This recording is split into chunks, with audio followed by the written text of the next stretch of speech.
ఇక రాజుకైతే అపర్ణ అయితే నిజం చెప్పేస్తుంది. కావ్యని తీసుకొచ్చి తిను నువ్వు తాళి కట్టిన భార్య అని చెప్పేస్తుంది. ఇక ఆ మాటకైతే అందరూ షాక్ అవుతూ ఉంటారు.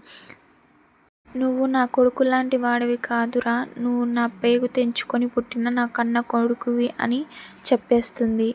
ఇక రాజు అయితే అన్నిటికీ ఇంకా షాక్ అవుతూ ఉంటాడు.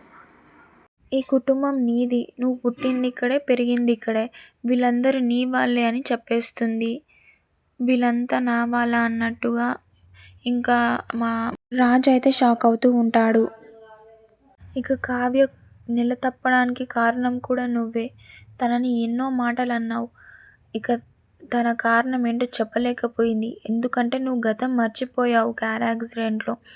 ఆ గతాన్ని గుర్తుకు చేస్తే నీకు మళ్ళీ ప్రాబ్లం అవుతుందని డాక్టర్లు చెప్పడం వల్లే తను నీతో ఈ నిజాన్ని చెప్పకుండా ఆగిపోయింది. తన కడుపులో పెరుగుతున్న బిడ్డకు తండ్రి ఎవరని చెప్పాలని తను ఎంతో కుంగిపోయింది. అందుకనే నీకు ఈ నిజాన్ని చెప్పకుండా దాచేసింది. నువ్వేమో తన మీద నిందలైతే వేశావు అని చెప్పేస్తుంది.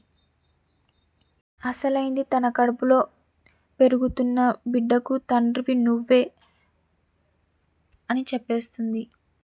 ఇక చూద్దాం రాజుకి అసలుకి గతం గుర్తొస్తుందో లేదో, ఇక ఏమవుతుందో అనేది నెక్స్ట్ ఎపిసోడ్లో. ప్లీజ్ అంతవరకు subscribe my channel for more videos and do support me.